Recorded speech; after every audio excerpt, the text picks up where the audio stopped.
Assalamualaikum, Jamian Wabarakatuh sa lahat ng aking kawasak-wasak dyan. No?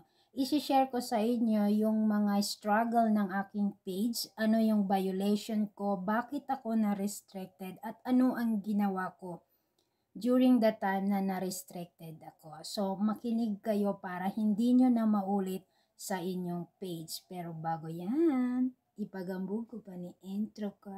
Ipasok mo na yan.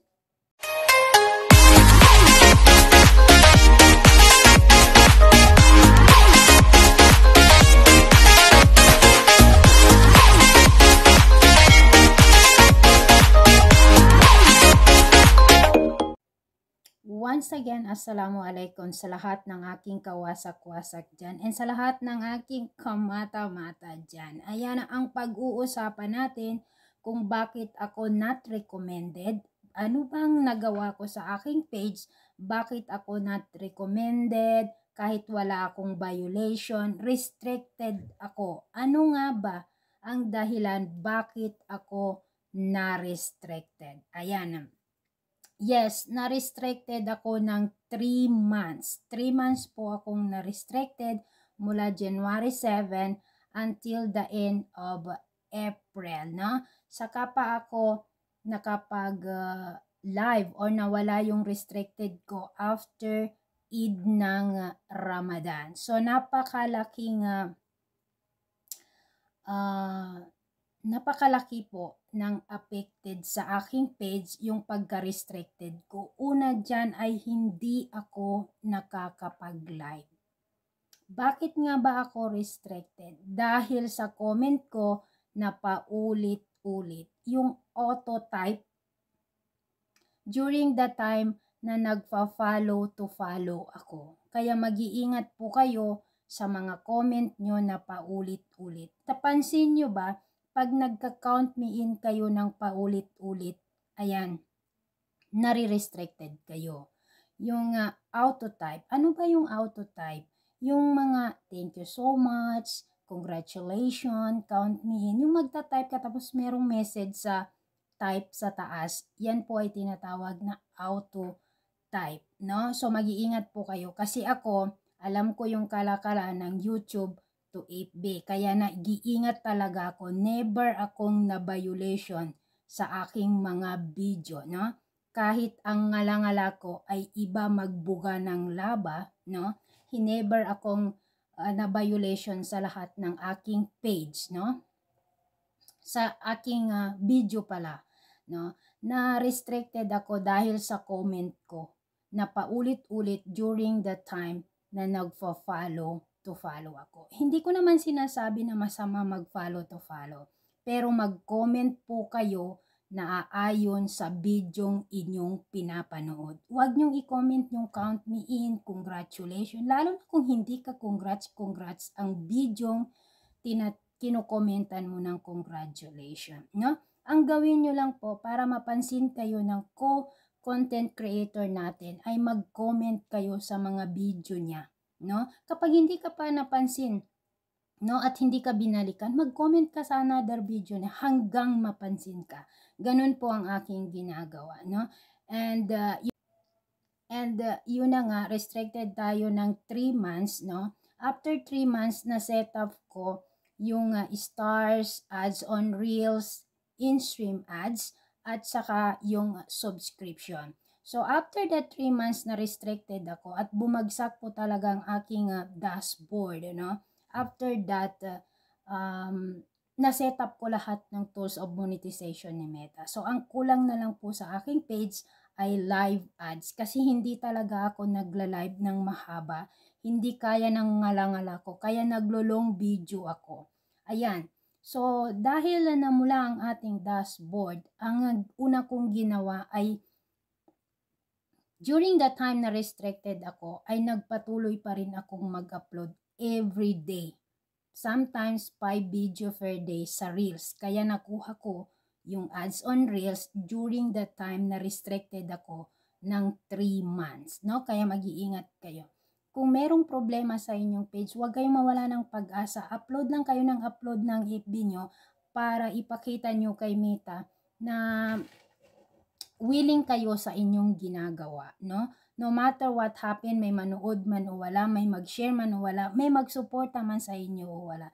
Nakikita niyo ba, kahit anak mo, kamag-anak mo, kapatid mo, never niyang sinare ang iyong video. Mabuti pa ang ibang tao nag-share, na-appreciate ang iyong video ginagawa. Pero sarili mong pamilya, poking ina niyo. Ang bilis yung humingi ng salapi, pero never kayong magsuporta sa video namin. Di ba? Real talk tayo guys, hindi ako nanunumbata, pero I'm telling the truth and nothing but the truth, no? Hindi naman talaga ako sinungaling, direct to the point lang talaga ako magsalita. Gaya ng sabi ko, ang ugali ko ay nakadepende sa tao. Ang gagawan ko ng reaction video ay nakadepende din sa bidyong gagawan ko ng reaction video. So, yun na nga, nakuha natin ang ads on Reels. Ayan, nakuha ko yung ads on Reels, no? And sa loob ng 8 months, ang page quality ko ay policy issue. 8 months, January to August, policy issue po ako. So, nung nawala na yung mga na-delete na, si Meta yung nag-delete nung kasi sang-ayon ako doon sa violation ko. So, sila na yung magde-delete nun. And naalis naman siya. So, alhamdulillah, page quality, no issue na tayo. So, ang gagawin ko ngayon ay kung paano ako ma-recommend uli ni Meta. So, ginagalingan ko, pinapahaba ko. Alright, ngayon, ang ginawa ko dahil ongoing naman yung in-stream ads ko at saka ads on Reels ko, ayan, nakikita ko naman yung kita doon.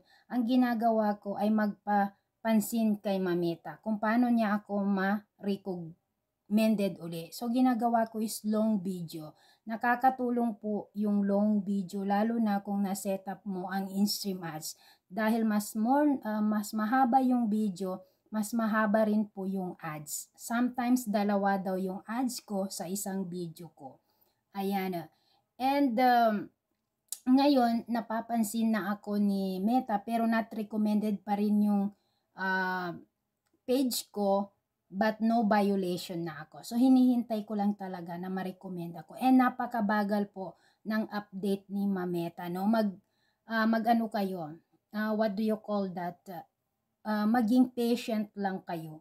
Kasi, pati yung followers ko napakabagal. Naapektuhan yung followers ko, views ko, engagement ko, lahat pumula. Pero ngayon na naglo-long video ako, dalawa na po yung nag-green. So, dalawa na rin ang aking tinatrabaho ngayon para mag-green yun lahat. So, wag kayong mawala ng pag-asa. Tuloy-tuloy nyo pa rin yung sinimulan nyo. So, ang gagawin ko ngayon, itatry kong i-delete yung mga video ko mula noong nagsimula ako sa second page ko na ito hanggang ma-monetize ako. Kasi wala yung sahod.